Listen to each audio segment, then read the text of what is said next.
მადლობთ, გადავდივართ შემდეგ საკითხზე 79 საქართველოს პარლამენტის დადგენების პროექტი საქართველოს 2019-2021 წლების ფულად საკრედიტო და სავალუტო პოლიტიკის ძირითადი მიმართულებების შესახებ საკითხს არადგენს ბატონი კობა გვენიდაძე საქართველოს ეროვნული ბანკის პრეზიდენტი. გთხოვთ ბატონო კობა.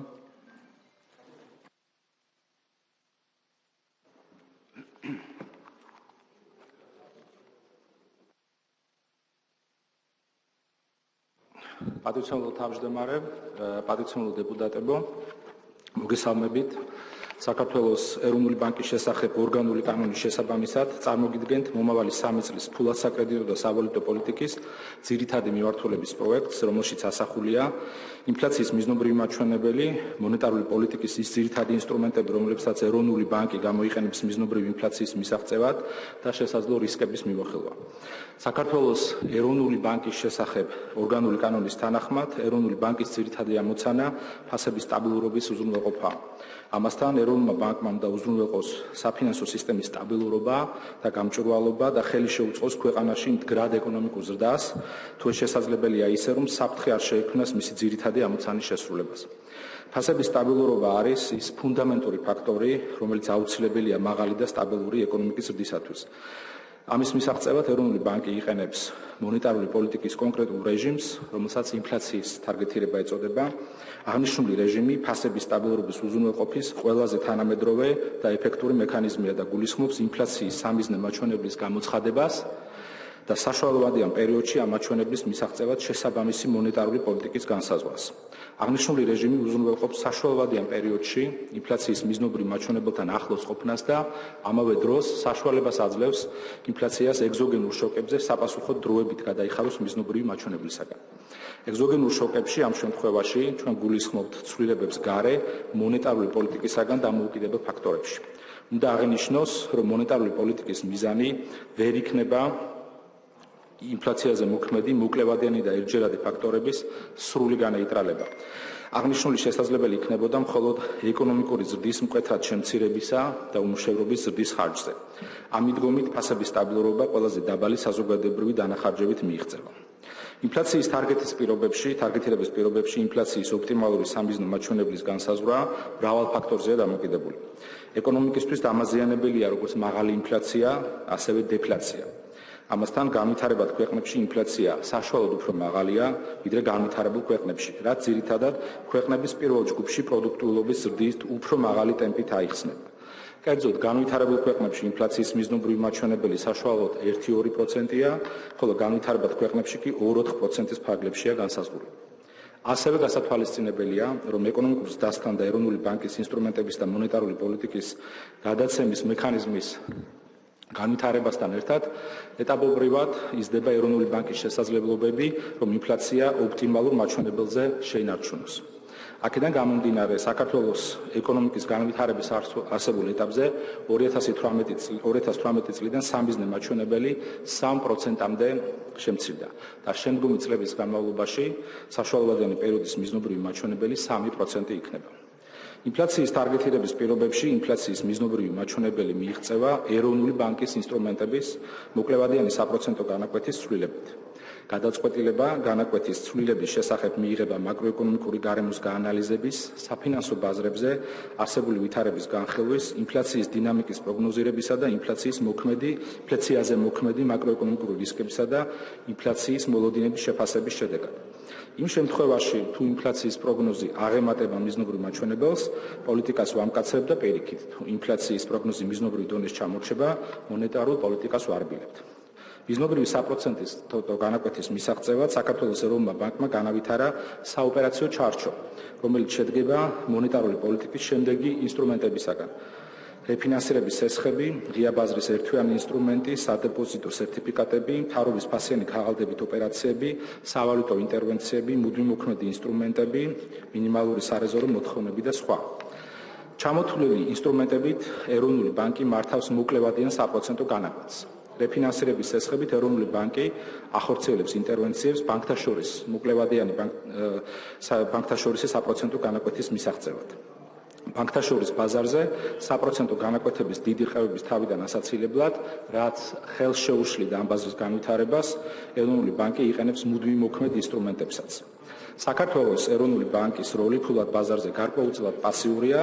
ეროვნული ბანკი აწვდის ფულს ბაზარზე არსებული მოთხოვნის შესაბამისად, ზუსტად იმ რაოდენობით, რაც ბაზარს სჭირდება მონეტარული პოლიტიკის კონკრეტული განაკვეთის პირობებში. წლიურმა ინფლაციამ ნოემბერში 1,9% შეადგინა. მიმდინარე წელს ინფლაციის მაჩვენებელი ეროვნული ბანკის მიზნობრივი დონის ქვემოთ ნარჩუნდება. ეროვნული ბანკის მიმდინარე პროგნოზის მიხედვით, დამატებითი შოკების არარსებობის შემთხვევაში საშუალოვადიან პერიოდში ინფლაცია 3%-იან მიზნობრივ მაჩვენებელთან ახლოს შენარჩუნდება. ინფლაციის შემცირებისკენ ერთობლივი მოთხოვნაც უბიძგებს, რადგან ეკონომიკური აქტივობა გამარჯვებების მიუხედავად ჯერ კიდევ ჩამორჩება მის პოტენციურ დონეს. თუმცა გასათვალისწინებელია ისიც, რომ მუდმივად ცვალებად გარემოში დიდია მოულოდნელი ფაქტორების ალბათობაც. შესაბამისად, ინფლაციის პროგნოზი რისკებსაც შეიცავს, როგორც ზრდის, ასევე შემცირების მიმართულებით. მომდევნო 3 წლის განმავლობაში შესაძლოა არაპროგნოზირებადი შოკების კატეგორიას განეკუთვნება ენერგომატერიალებსა და საკვებზე ფასების ცვლილება, გეოპოლიტიკური რისკების ცვლილება, რეგულირებადი ფასების ცვლილება, ძირითადი სავაჭრო პარტნიორი ქვეყნებიდან ინფლაციის იმპორტი და ასე შემდეგ. ასევე მსურს ხაზი გაუსვა, რომ ინფლაციის მიზნობრივი მაჩვენებელი არის 3% საშუალოვადიან პერიოდში 2018 წლიდან. საშუალოვადიან პერიოდზე ხაზგასმას აქ განსაკუთრებული მნიშვნელობა აქვს, ვინაიდან შოკები მუდმივად ხდება და ინფლაციაც თითქმის ყოველთვის განსხვავებული იქნება მიზნობრივი დონისგან. სხვადასხვა დროს იგი შეიძლება იყოს მაჩვენებლის ზემოთ ან ქვემოთ. თუმცა ეროვნული ბანკის მიერ გატარებული პოლიტიკის შედეგად საშუალოვადიან პერიოდში ის ყოველთვის მიზნობრივი მაჩვენებლისაკენ იმოძრავებს. მაგალითად, გასულ წელს ინფლაცია ერთჯერადი ფაქტორების გავლენით აღემატებოდა მიზნობრივ დონეს. ჩვენ ხელთ არსებული პროგნოზებით მოსალოდნელი იყო, რომ ინფლაცია მიმდინარე წლის დასაწყისში ერთჯერადი ფაქტორების განნეიტრალებასთან ერთად შემცირდებოდა.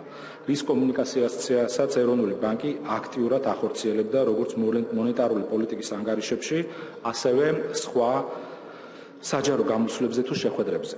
როგორც შემდგომ დავინახეთ, მოვლენები არსებული პროგნოზის შესაბამისად განვითარდა, ინფლაცია მიმდინარე წლის დასაწყისში შემცირდა და მიზნობრივ მაჩვენებელთან ახლოს ნარჩუნდება. 2017-18 წლები იმის კარგი მაგალითია, თუ როგორ უნდა იმოქმედოს ცენტრალურმა ბანკმა მიწოდების შოკების დროს. კერძოდ, მიუხედავად იმისა, რომ ინფლაციის მაჩვენებელი 2017 წელს მიზნობრივ დონეს აღემატებოდა, ეროვნულმა ბანკმა ზედმეტად არ გაამკაცრა მონეტარული პოლიტიკა, რითიც თავიდან აიცილა დასაქმებისა და ინფლაციის არასასურველი მერყეობა. საპირისპიროდ, მაღალი ინფლაციის მაჩვენებლის შიშით 2017 წელს მონეტარული პოლიტიკის ზედმეტად გამკაცრების შედეგი 2018 წელს მიზნობრივ მაჩვენებელზე მნიშვნელოვნად დაბალი ინფლაცია, შემცირებული ეკონომიკა და დასაქმება იქნებოდა.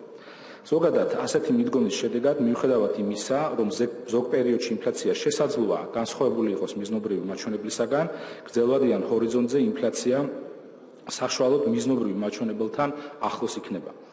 შეგახსენებთ, რომ მას შემდეგ, რაც საქართველოს ეროვნული ბანკი ახორციელებს ინფლაციის თარგეტირების რეჟიმს, დღემდე საშუალო წლიური ინფლაცია 3,4% შეადგენს. ინფლაციის პროგნოზის შემცირების კვალდაგვალ ეროვნულმა ბანკმა გამკაცრებული მონეტარული პოლიტიკიდან გამოსვლის, ანუ პოლიტიკის ნორმალიზაციის პროცესი ივლისიდან განაკვეთის 0,25% პუნქტით 7%-მდე შემცირებით დაიწყო. მონეტარული პოლიტიკის განაკვეთის მოსალოდნელი ტრაექტორია ითვალისწინებს საშუალოვადიან პერიოდში მონეტარული პოლიტიკის განაკვეთის ეტაპობრივ ნეიტრალურ დონემდე, რომელიც დაახლოებით 5-6%-ია შემცირების გაგრძელებას. მიუხედავად იმისა, რომ ეკონომიკური აქტივობა ზომიერია, ხოლო იმპორტული ინფლაცია შემცირებული, რეგიონში არსებული რისკების ფონზე პოლიტიკის განაკვეთის აღნიშნული შემცირება ნელი ტემპით მოხდება და ამ ეტაპზე არსებული შეფასებით ნეიტრალურ დონეს ეტაპობრივად 2020 წლის ბოლოსთვის დაუახლოვდება. პოლიტიკის ნორმალიზაციის სიჩქარე დამოკიდებული იქნება ერთი მხრივ იმაზე, თუ რამდენად სწრაფად აღმოიფხვრება პოტენციური დონი და მოთხოვნის ჩამორჩენა, ხოლო მეორე მხრივ იმაზე, თუ რამდენად ძლიერი იქნება საგარეო სექტორიდან მომდინარე რისკები. საბაზო მაკროეკონომიკურ პროგნოზთან ერთად ჩვენ ალტერნატიულ სცენარებსაც განვიხილავთ. გასულ წელს იყო რეკომენდაცია საფინანსო საბიუჯეტო კომიტეტიდან, რომ გარდა ერთი ალტერნატიული და საბაზო სცენარისა, კიდე დამატებითი ალტერნატიული სცენარები გაგვიხილა და ჩვენ კომიტეტის ხდომაზე წარვადგინეთ 3 ალტერნატიული პროგნოზი, რომელიც დეტალურად განვიხილეთ კომიტეტის ხდომაზე. სურს ასევე შევეხო გაცვლითი კურსის რეჟიმი საქართველოში, საქართველოს ტიპის მცირე ღია ეკონომიკის მქონე ქვეყნის შემთხვევაში, რომელიც არ არის მნიშვნელოვნად ინტეგრირებული სტაბილური მონეტარული პოლიტიკის მქონე რომელიმე ეკონომიკასთან და კაპიტალის თავისუფალი მობილობით ხასიათდება, მცურავი გაცვლითი კურსის რეჟიმის არსებობა აუცილებელია კონკურენტუნარიანობის შენარჩუნებისა და გრძელვადიანი ეკონომიკური ზრდისათვის. მცურავი გაცვლითი კურსი ხასიათდება მოკლევადიანი მერყეობებით და ასრულებს კურსის და ასრულებს შოკების მშთაათქავ ფუნქციას. რამდენადაც გაცვლითი კურსის ცვლილება ასუსტებს აღნიშნული შოკის გავლენას რეალურ ეკონომიკაზე, ეკონომიკურ ზრდასა და ინფლაციაზე. მოქნილი გაცვლითი კურსის მნიშვნელობა არაერთხელ დადასტურდა გასული პერიოდის კრიზისების დროს, როგორც რეგიონის, ასევე სხვა მრავალი ქვეყნის გამოცდილებით. ამის უახლოეს მაგალითს წარმოადგენს 2014-15 წლების კრიზისიც, როდესაც რეგიონის გარკვეულ ქვეყნებში კურსის მოკლევადიანი მერყეობის თავიდან აცილების მიზნით განხორციელებული ღონისძიებების მიუხედავად გრძელვადიან პერიოდში კურსის დიდი გაუფასურება დაფიქსირდა. კურსის მოკლევადიანი რყევების დროს შოკები მეხსეულად აისახება გაცვლით კურსში და შედეგად არ ხდება რისკების დაგროვება, რასაც შემდგომ მნიშვნელოვანი დევალვაცია შეიძლება მოჰყვეს. და მოხდება ხოლმე, როგორც ეს 2014-15 წლებში ჩვენი რეგიონის რამდენიმე ქვეყანაში მოხდა. საყურადღებოა, რომ ჩვენთან ხშირად აიგივებენ ინფლაციასა და ლარის კურსს, ამერიკის შეერთებული შტატების დოლარის მიმართ გაუფასურებას. რა თქმა უნდა, გაცვლითი კურსის ცვლილება ინფლაციის მნიშვნელოვანი გამსაზღვრელი ფაქტორია, თუმცა ის არც ერთადერთ და არც ყველაზე მნიშვნელოვან ფაქტორს არ წარმოადგენს. ხშირად იხსენებენ, რომ წლების წინ ლარის გაცვლითი კურსი დოლართან გაცილებით დაბალი იყო, მაგრამ ამავე დროს ავიწყდებათ, რომ 2007-8 წლებში, როდესაც ლარის კურსი დოლარის მიმართ ყველაზე მყარი იყო, ინფლაციის მაჩვენებელი 10%-ს აღემატებოდა. რა თქმა უნდა, მხოლოდ ფაქტებზე დაყრდნობით კატეგორიული დასკვნების გამოტანა არ შეიძლება, თუმცა ეს იმის ნათელი მაგალითია, რომ ინფლაციასა და გაცვლით კურსს შორის სასახა კავშირი არ არის. ინფლაცია უფრო მეტად დამოკიდებულია ერთობლივ მოთხოვნაზე და რა თქმა უნდა, მონეტარული პოლიტიკის გადაწყვეტილებებზე.